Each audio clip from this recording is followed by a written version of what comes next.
ਉਸ ਭੈ ਦੇ ਦੌਰ ਦੇ ਵਿੱਚੋਂ ਗੱਠਜੋੜ ਜਿਹੜੇ ਨੇ ਉਹ ਬਣਨੇ ਸ਼ੁਰੂ ਹੋ ਜਾਂਦੇ ਨੇ। ਇਹਨਾਂ ਅਲਾਈਅੰਸਿਸ ਨੂੰ ਸੰਗਤ ਸਵੀਕਾਰ ਨਹੀਂ ਕਰੇਗੀ। ਇਹਦੇ ਰੈਪਲੀਕੇਸ਼ਨਸ ਬੜੇ ਗਲਤ ਆਣਗੇ ਜੇ। ਅਸੀਂ ਇਹਨਾਂ ਨੂੰ ਪਹਿਲੇ ਭੈੜਾ ਕਿਹਾ ਹੋਇਆ ਹੈ, ਅੱਜ ਅਚਾਨਕ ਚੰਗੇ ਕਿਵੇਂ ਹੋ ਗਏ? ਇਹ ਅਲਾਈਅੰਸਿਸ ਜਿਹੜੇ ਹੋਣਗੇ ਇਹ ਦੋਨਾਂ ਨੂੰ ਬਾੜ ਕੇ ਰੱਖਣਗੇ।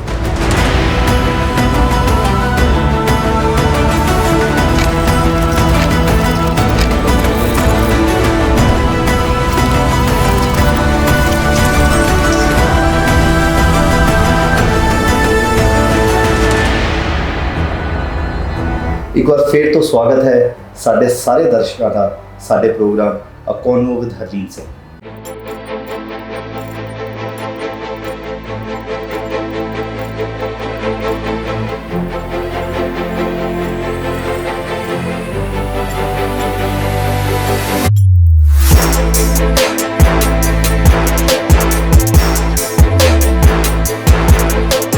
ਜਦੋਂ ਵੀ ਦਿੱਲੀ ਵਿੱਚ ਸਿੱਖ ਇੰਟੈਲੀਜੈਂਸੀਆ ਸਿੱਖ ਬੁੱਧੀਜੀਵੀ ਦੀ ਗੱਲ ਹੁੰਦੀ ਹੈ ਤਾਂ ਇੱਕ ਨਾਮ ਜ਼ਿਹਨ ਦੇ ਵਿੱਚ ਜ਼ਰੂਰ ਆਉਂਦਾ ਹੈ, ਸਰਦਾਰ ਦਰਸ਼ਨ। ਅੱਜ ਸਾਡੇ ਨਾਲ ਸਰਦਾਰ ਦਰਸ਼ਨ ਸਿੰਘ ਜੀ ਬਣੇ ਹੋਏ ਨੇ। ਸਰਦਾਰ ਦਰਸ਼ਨ ਸਿੰਘ ਜੀ, ਤੁਹਾਡਾ ਸਾਡੇ ਪ੍ਰੋਗਰਾਮ ਸਾਡੇ ਸਟੂਡੀਓ ਵਿੱਚ ਆਉਣ ਲਈ ਬਹੁਤ ਬਹੁਤ ਧੰਨਵਾਦ। ਬਹੁਤ ਸਾਰੀਆਂ ਐਸੀਆਂ ਮੁਹਿੰਮਾਂ ਜਿਹੜੀਆਂ ਕਿ ਬੜੀ ਰੈਵੋਲੂਸ਼ਨਰੀ ਇਨ ਨੇਚਰ ਸਨ, ਜਿਵੇਂ ਕਿ ਗੁਰਦੁਆਰੇ ਦੀ ਗੋਲਕ ਵਿੱਚ 1 ਰੁਪਇਆ ਪਾਉਣਾ, ਕੋਰੋਨਾ ਦੇ ਟਾਈਮ ਰੋਟੀ ਬੈਂਕ ਬਣਾਉਣਾ, ਹੋਰ ਬਹੁਤ ਸਾਰੇ ਚੈਰੀਟੇਬਲ ਕੰਮ, ਪੜ੍ਹਾਈ, ਦਵਾਈ, ਇਹਨਾਂ ਦੀ ਜਦ ਗੱਲ ਕਰੀਏ ਉਹਦੇ ਵਿੱਚ ਵੀ ਬਹੁਤ ਦਹਾਕਿਆਂ ਤੋਂ ਸਰਦਾਰ ਦਰਸ਼ਨ ਸਿੰਘ ਜੀ ਆਪਣੀ ਸੇਵਾ ਨਿਭਾ ਰਹੇ ਨੇ। ਸ਼੍ਰੋਮਣੀ ਅਕਾਲੀ ਦਲ ਦਿੱਲੀ ਇਹਦੇ ਵਿੱਚ ਵੀ ਇੱਕ ਅਹਿਮ ਸਟ੍ਰੈਟੇਜਿਸਟ ਦੀ ਭੂਮਿਕਾ ਨਿਭਾਉਂਦੇ ਆਏ ਨੇ। ਬਹੁਤ ਬਹੁਤ ਫਿਰ ਤੋਂ ਤੁਹਾਡਾ ਸਵਾਗਤ ਹੈ ਦਰਸ਼ਨ ਸਿੰਘ ਜੀ। ਇਸ ਤੋਂ ਪਹਿਲੇ ਕਿ ਅਸੀਂ ਤੁਹਾਨੂੰ ਆਪਣੇ ਦਰਸ਼ਕਾਂ ਦੇ ਰੂਬਰੂ ਕਰੀਏ, ਆਪਣੇ ਦਿਲ ਦੀਆਂ ਗੱਲਾਂ ਦੀ ਸਾਂਝ, ਆਪਣੇ ਸਵਾਲਾਂ ਦੀ ਸਾਂਝ ਤੁਹਾਡੇ ਨਾਲ ਪਾਈਏ, ਆਓ ਦੇਖਦੇ ਹਾਂ ਤੁਹਾਡੇ ਜੀਵਨ ਦੀਆਂ ਕੁਝ ਝਲਕਾਂ।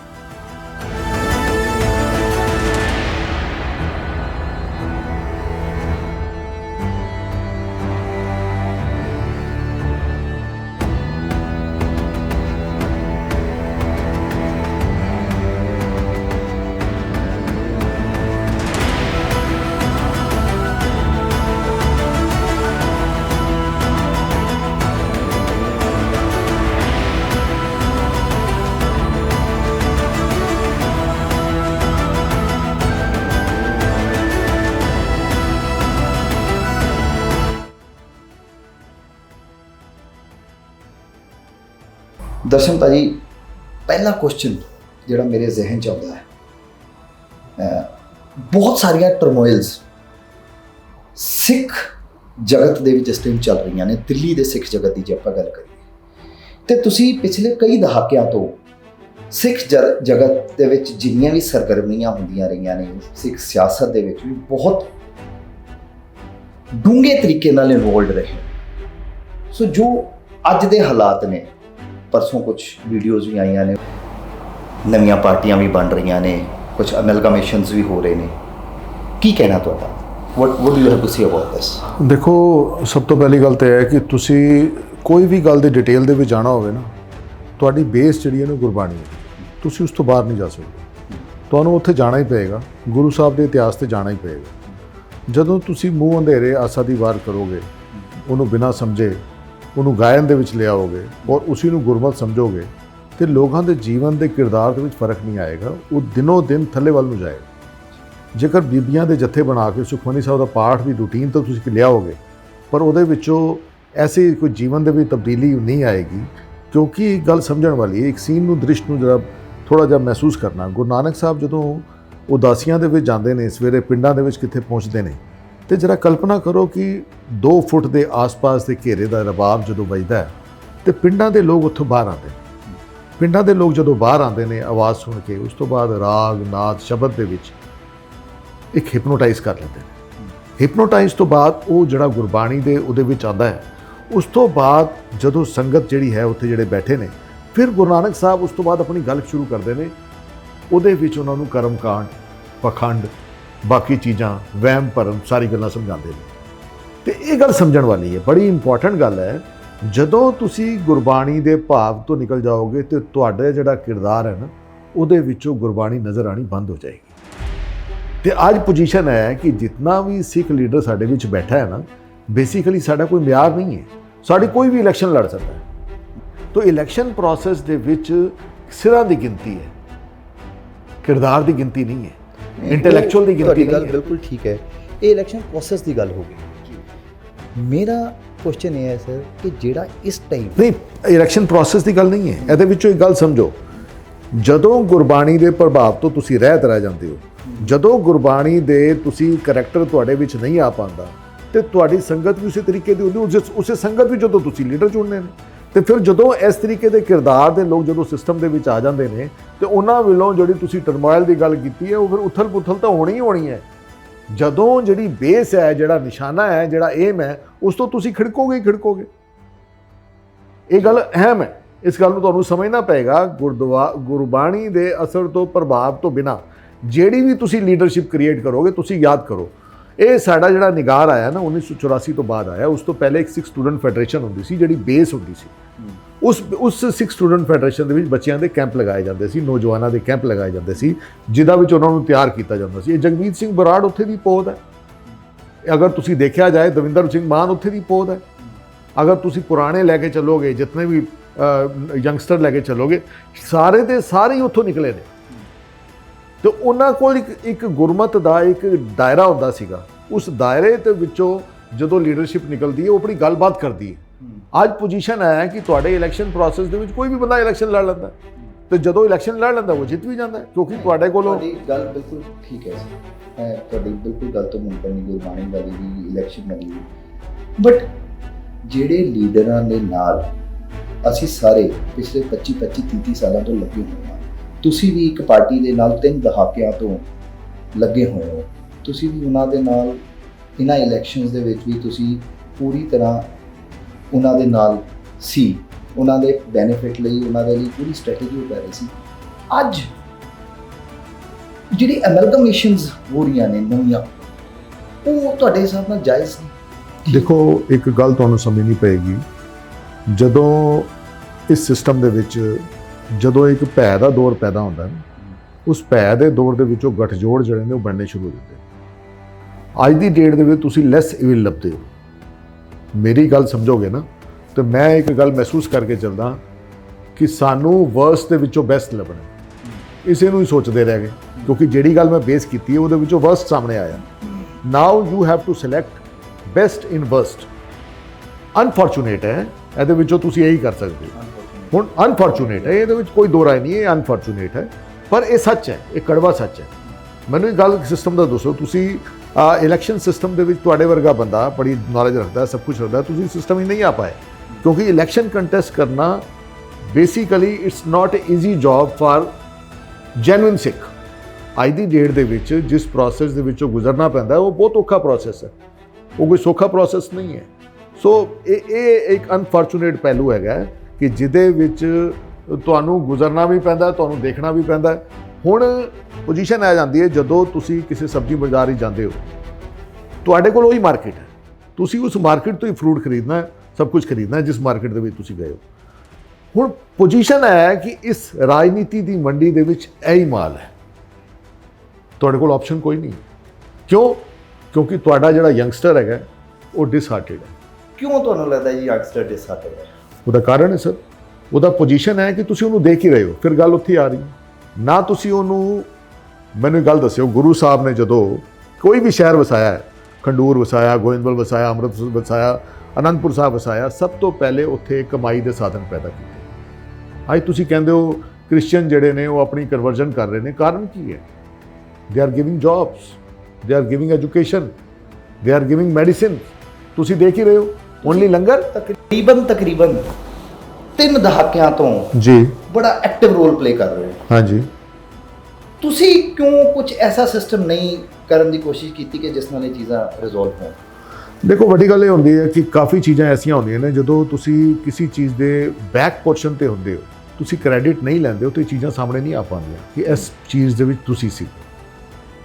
ਓਕੇ। ਜਿਹੜਾ ਵੀ ਇੱਕ ਗੁਰਮਤ ਦੇ ਨਾਲ ਜੁੜਿਆ ਹੋਇਆ ਹੁੰਦਾ ਹੈ, ਹੁਣ ਗੱਲ ਤੇ ਮੈਂ ਗਾਣਾ ਤੇ ਬੜਾ ਚੁੱਕਾ, ਕੋਈ ਨਾਮ ਨਾ ਜਾਣੇ ਮੇਰਾ, ਕਹੋ ਨਾਨਕ ਸਭ ਤੇਰੀ ਵਡਿਆਈ। ਹੁਣ ਵੱਡੀ ਗੱਲ ਹੈ, ਹੁਣ ਵੱਡੀ ਗੱਲ ਤੇ ਇਹ ਹੈ ਕਿ ਤੁਸੀਂ ਇਸ ਨੂੰ ਗਾ ਸਕਦੇ ਹੋ, ਪਰ ਇਸ ਦੀ ਵੱਡੀ ਗੱਲ ਹੈ ਇਹਨੂੰ ਐਗਜ਼ੀਕਿਊਸ਼ਨ ਬੜੀ ਔਖੀ ਹੁੰਦੀ ਹੈ। ਕਈ ਚੀਜ਼ਾਂ ਐਸੀਆਂ ਨੇ ਜਿਹੜੀਆਂ ਅਸੀਂ ਕਰ ਜਾਂਦੇ ਹਾਂ ਕੌਮ ਦੇ ਬਿਹਾਫ ਤੇ, ਪਰ ਉਹਨਾਂ ਦੀ ਕ੍ਰੈਡਿਟ ਨਹੀਂ ਲੈ ਸਕਦੇ। ਤੁਸੀਂ ਬਿਲੀਵ ਕਰੋਗੇ, ਰੋਟੀ ਬੈਂਕ ਜਦੋਂ ਬਣਿਆ ਉਹਦੇ ਕਰੋਨਾ ਦੇ ਦੌਰਾਨ ਅਸੀਂ ਆਪਣੀ ਸ਼ਕਲ ਨਹੀਂ ਦਿਖਾਉਂਦੇ ਸੀ। ਸਾਡੇ ਗਰੁੱਪ ਨੂੰ ਅਲਾਉਡ ਨਹੀਂ ਸੀਗਾ ਕਿ ਕੋਈ ਵੀ ਬੰਦਾ ਆਪਣੀ ਸ਼ਕਲ ਦਿਖਾ ਦੇਵੇ। ਮੈਨੂੰ ਯਾਦ ਹੈ ਅਜੇ ਤੱਕ ਜਦੋਂ ਮੈਂ ਗੁਰੂ ਹਰਕ੍ਰਿਸ਼ਨ ਪਬਲਿਕ ਸਕੂਲ ਦਾ ਚੇਅਰਮੈਨ ਵੀ ਬਣਿਆ। ਬਿਲਕੁਲ ਇਹ ਗੱਲ ਮੈਂ ਤੁਹਾਡੇ ਨਾਲ ਇਤਫਾਕ ਰੱਖਦਾ। ਰੋਟੀ ਬੈਂਕ ਜਦ ਬਣਿਆ, ਮੈਂ ਆਪਣੇ ਵਿਊਅਰਸ ਨੂੰ ਵੀ ਦੱਸਣਾ ਚਾਹਾਂਗਾ, ਮੈਂ ਵੀ ਬੜਾ ਕਲੋਜ਼ਲੀ ਵੀਰ ਜੀ ਨਾਲ ਰਿਲੇਟਡ ਸੀ ਤੇ ਮੈਂ ਦੇਖ ਵੀ ਰਿਹਾ ਸੀ। ਰੋਟੀ ਬੈਂਕ ਇੱਕ ਐਸਾ ਸੀ ਜਿਹਦੇ ਵਿੱਚ ਕੋਈ ਫੋਟੋਆਂ ਨਹੀਂ ਸੀ ਆਉਂਦੀਆਂ। ਮੈਂ ਤੁਹਾਡੇ ਉਹਦੇ ਲਈ ਆਈ ਕੰਗ੍ਰੈਚੁਲੇਟ ਯੂ ਫॉर दैट।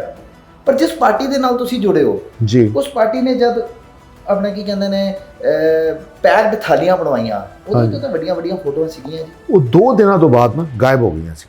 ਤੁਸੀਂ ਅਗਰ ਨੋਟ ਕਰੋਗੇ, ਇਹੀ ਫਰਕ ਹੁੰਦਾ ਹੈ ਕਿ person like people are there, ਸਾਡੇ ਵਰਗੇ ਕੋਈ ਬੰਦੇ ਹੁੰਦੇ। ਮੈਂ ਉਸੇ ਦਿਨ ਆਬਜੈਕਸ਼ਨ ਕੀਤੀ ਸੀਗੀ, ਨੈਕਸਟ ਟਾਈਮ ਮੈਨੂੰ ਕਲੈਰੀਫਿਕੇਸ਼ਨ ਆ ਗਈ ਸੀ ਕਿ ਇਹ ਮਿਸਟੇਕ ਹੋਈ ਹੈ, ਹਟਾਤੀਆਂ ਗਈਆਂ। ਸੋ ਵੱਡੀ ਗੱਲ ਹੈ ਕਿ ਗਲਤੀ ਹੋਣੀ ਆਮ ਗੱਲ ਹੈ ਇਹਨਾਂ ਸਿਸਟਮਾਂ ਦੇ ਵਿੱਚ, ਪਰ ਗਲਤੀ ਨੂੰ ਕਵਰ ਕਰਨਾ, ਦੇਖੋ ਜਿਸ ਜਗ੍ਹਾ ਤੇ ਤੁਸੀਂ ਬੈਠੇ ਹੋ ਨਾ, ਤੁਸੀਂ ਆਵਾਜ਼ ਨਹੀਂ ਚੁੱਕ ਸਕਦੇ ਤੇ ਇਸ ਦਾ ਮਤਲਬ ਤੁਸੀਂ ਇੱਕ ਡੈਫ ਐਂਡ ਡੰਮ ਆਦਮੀ ਹੋ, ਉੱਥੇ ਕੁਝ ਨਹੀਂ ਤੁਸੀਂ ਕਰ ਸਕਦੇ, ਤੁਸੀਂ ਆਪਣਾ ਟਾਈਮ ਖਰਾਬ ਕਰ ਰਹੇ ਹੋ।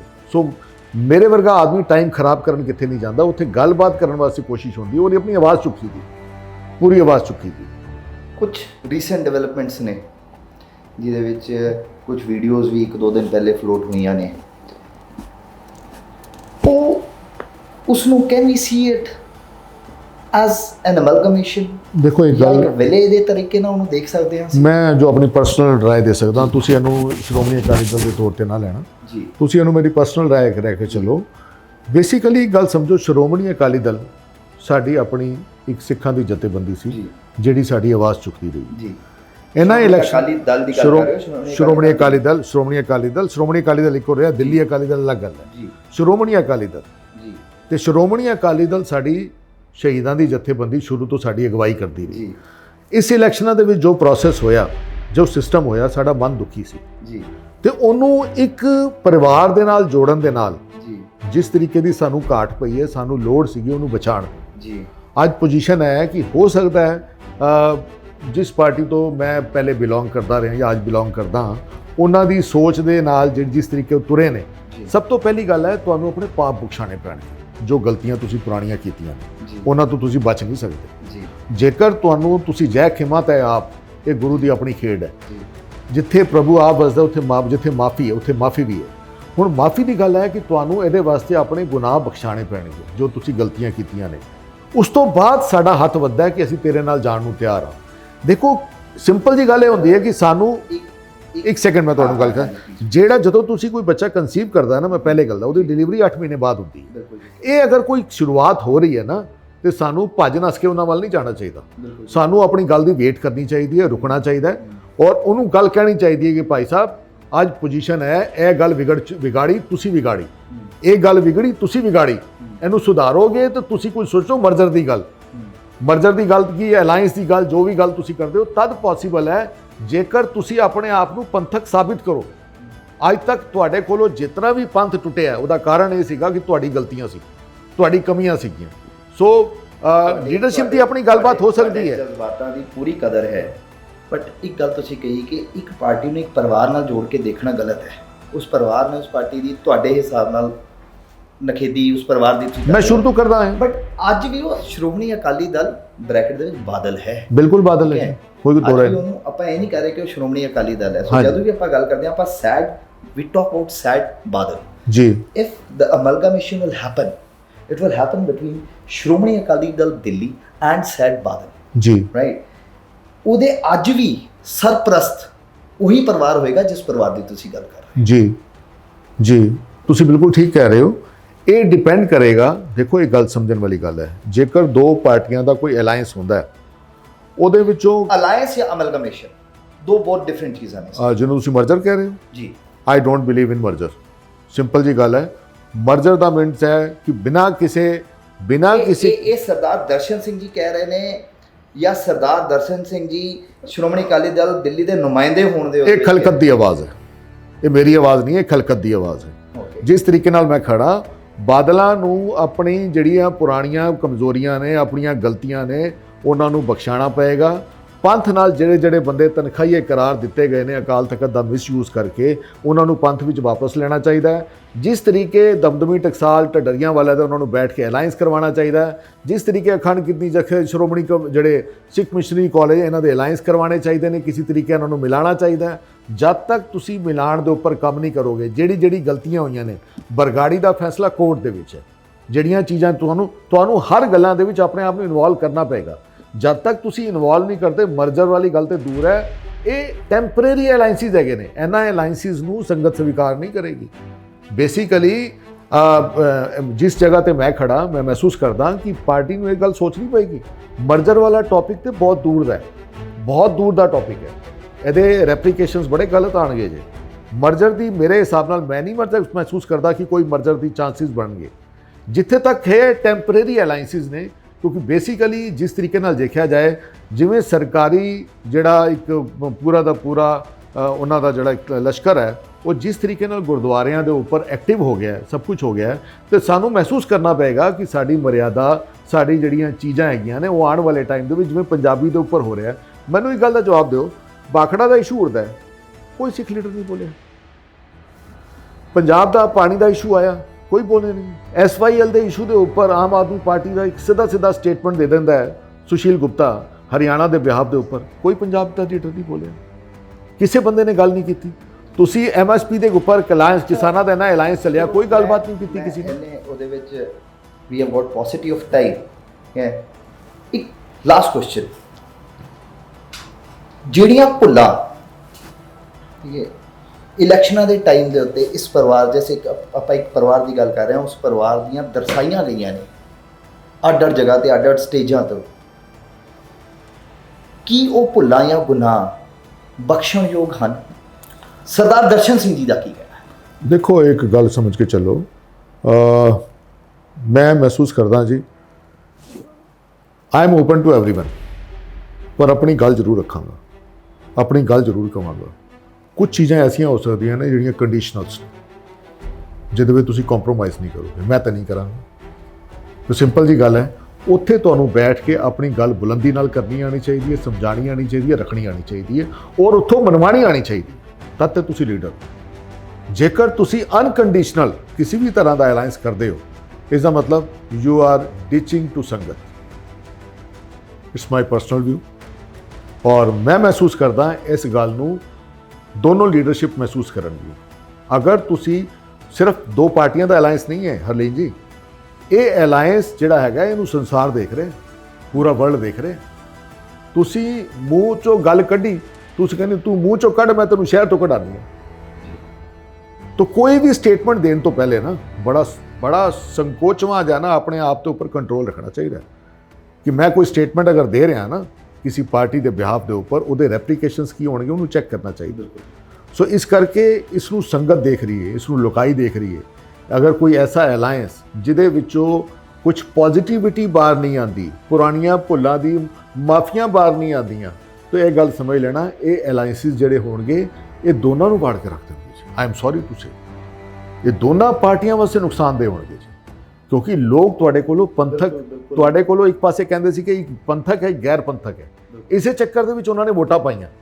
ਹੁਣ ਉਹ ਇੱਕ ਗੈਰ ਪੰਥਕ ਵਿੱਚੋਂ ਇੱਕ ਪਾਰਟੀ ਹੋਰ ਨਿਕਲ ਗਈ, ਉਹਨੇ ਕਹਿਤਾ ਤੁਸੀਂ ਬੇਕਾਰ ਹੋ, ਮੈਂ ਚੰਗਾ, ਉਹ ਤੇ ਅਲੱਗ ਹੋ ਗਿਆ।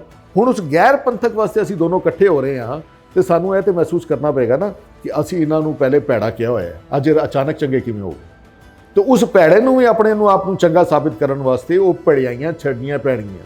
ਉਹ ਭੜਿਆਈਆਂ ਕਿਹੜੀਆਂ ਨੇ, ਉਹਨਾਂ ਦੀ ਤੁਸੀਂ ਨਵਾਂ ਇੱਕ ਵਾਰੀ ਐਪੀਸੋਡ ਕਰਨਾ, ਫਿਰ ਮੈਂ ਤੁਹਾਨੂੰ ਦੱਸਾਂਗਾ ਕਿੱਥੋਂ ਗੱਲ ਤੁਰੇਗੀ ਤੇ ਕਿੱਥੇ ਆਏਗੀ। ਜ਼ਰੂਰ। ਉਹ ਇਤਨੀ ਲੰਬੀ ਲਾਈਨ ਹੈ ਜਿਹਨੂੰ ਉਹਨਾਂ ਨੂੰ ਭੁੱਲਾਂ ਨੂੰ ਬਖਸ਼ਵਾਉਣਾ ਪਏਗਾ। ਮੈਨੂੰ ਐਕਚੁਅਲੀ ਦੇ ਵਿੱਚ we are coming towards the end of the programme. ਮੈਨੂੰ ਐਕਚੁਅਲੀ ਵਿੱਚ ਲੱਗਦਾ ਹੈ ਕਿ ਆਪਾਂ ਨੂੰ ਇਹ ਇੱਕ ਵਾਰ ਫੇਰ ਤੋਂ ਤੁਹਾਡੇ ਨਾਲ ਮਿਲਣਾ ਪਏਗਾ ਸਾਰੀਆਂ ਗੱਲਾਂ ਕਰਨ ਲਈ। ਪਰ ਜਿਵੇਂ ਆਪਣੇ ਦਰਸ਼ਕਾਂ ਨੂੰ ਮੈਂ ਦੱਸ ਦੇਵਾਂ ਕਿ ਜੋ ਮੇਰੇ ਪਹਿਲੇ ਵੀ ਖਿਆਲਾਤ ਸਨ ਸਰਦਾਰ ਦਰਸ਼ਨ ਸਿੰਘ ਜੀ ਬਾਰੇ, ਕਿ ਬੜੀ ਬੇਬਾਕੀ ਨਾਲ ਤੇ ਬੜੇ ਸਾਫ਼ ਸਪਸ਼ਟ ਸ਼ਬਦਾਂ ਦੇ ਵਿੱਚ ਆਪਣੀ ਰਾਏ ਰੱਖਣ ਵਾਲੇ ਸਰਦਾਰ ਦਰਸ਼ਨ ਸਿੰਘ ਜੀ ਨੇ, ਅੱਜ ਜਿਸ ਤਰੀਕੇ ਨਾਲ ਉਹਨਾਂ ਨੇ ਸਾਫ਼ ਸਪਸ਼ਟ ਤੇ ਬੇਬਾਕ ਤਰੀਕੇ ਨਾਲ ਆਪਣੀ ਗੱਲਾਂ ਸਾਡੇ ਸਾਹਮਣੇ ਰੱਖੀਆਂ ਨੇ, ਮੈਂ ਤੁਹਾਨੂੰ ਇਸ ਲਈ ਮੁਬਾਰਕਬਾਦ ਦੇਣਾ। ਤੇ ਬਹੁਤ ਜਲਦੀ ਆਪਾਂ ਫੇਰ ਮਿਲਾਂਗੇ। ਬਹੁਤ ਹਰਲੀਨ ਜੀ ਮੈਂ ਇੱਕ ਗੱਲ ਕਹਿ ਦਿਆਂ, ਇਹ ਗੱਲ ਨਾ ਗੁਰੂ ਨਾਨਕ ਦੀ ਹੈ, ਮੇਰੀ ਨਹੀਂ ਹੈ। ਬੇਸਿਕਲੀ ਬਾਬਰ ਤੂੰ ਜ਼ਾਬਰ ਹੈ, ਇਹ ਗੁਰੂ ਨਾਨਕ ਨੇ ਸਿਖਾਇਆ ਸੀਗਾ। ਇਹ ਬਾਬਰ ਤੂੰ ਜ਼ਾਬਰ ਹੈ, ਮੂੰਹ ਤੇ ਕਹਿਣਾ, ਗੱਲਬਾਤ ਤੇ ਬੜੀ ਜ਼ਰੂਰੀ ਹੈ। ਜੇਕਰ ਅਸੀਂ ਸਵਾਲ ਕਰਨੇ ਬੰਦ ਕਰਤੇ ਨੇ, ਅਸੀਂ ਸਵਾਲ ਕਰਾਂਗੇ, ਸਾਹਮਣੇ ਵਾਲਾ ਪੁੱਛੇਗਾ ਕਿ ਯਾਰ ਮੈਨੂੰ ਜਵਾਬ ਦੇਣਾ ਪੈਂਦਾ। ਬਿਲਕੁਲ ਉਹਨਾਂ ਦੀ ਜਵਾਬਦੇਹੀ ਬਣਦੀ ਹੈ, ਪਰ ਸਾਡੀ ਸਵਾਲਦੇਹੀ ਖਤਮ ਹੋ ਚੁੱਕੀ ਹੈ। ਸਮੱਸਿਆ ਹੈ। ਸੋ ਬੇਸਿਕਲੀ ਹਰ ਸਿੱਖ ਨੂੰ ਅਪੀਲ ਹੈ ਕਿ ਸਵਾਲ ਜ਼ਰੂਰ ਕਰੋ ਆਪਣੇ ਲੀਡਰ ਤੋਂ, ਇਹ ਕਿਉਂ ਹੋਇਆ, ਇਹ ਕਿਸ ਤਰ੍ਹਾਂ ਹੋਇਆ, ਇਹਦੇ ਬਾਰੇ ਕੀ ਰਾਏ ਹੈ ਤੁਹਾਡੀ। ਸੋ ਜਦ ਤੱਕ ਤੁਸੀਂ ਸਵਾਲ ਕਰੋਗੇ ਉਹ ਜਵਾਬ ਦੇ ਰਹਿਣਗੇ। ਬਹੁਤ ਇੰਪੋਰਟੈਂਟ ਪੁਆਇੰਟ ਸਰਦਾਰ ਦਰਸ਼ਨ ਸਿੰਘ ਜੀ ਨੇ ਰੱਖਿਆ ਕਿ ਸਵਾਲ ਜ਼ਰੂਰ ਕਰੋ ਆਪਣੇ ਲੀਡਰ ਤੋਂ। ਇਹ ਬਹੁਤ ਜ਼ਰੂਰੀ ਹੈ ਕਿ ਆਪਣੇ ਲੀਡਰ ਤੋਂ ਸਵਾਲ ਕਰੋ। ਤੁਹਾਡਾ ਬਹੁਤ ਧੰਨਵਾਦ ਸਰਦਾਰ Darshan Singh ji. This is Harleen Singh signing off. We'll be again back with a new personality very soon. Thank you.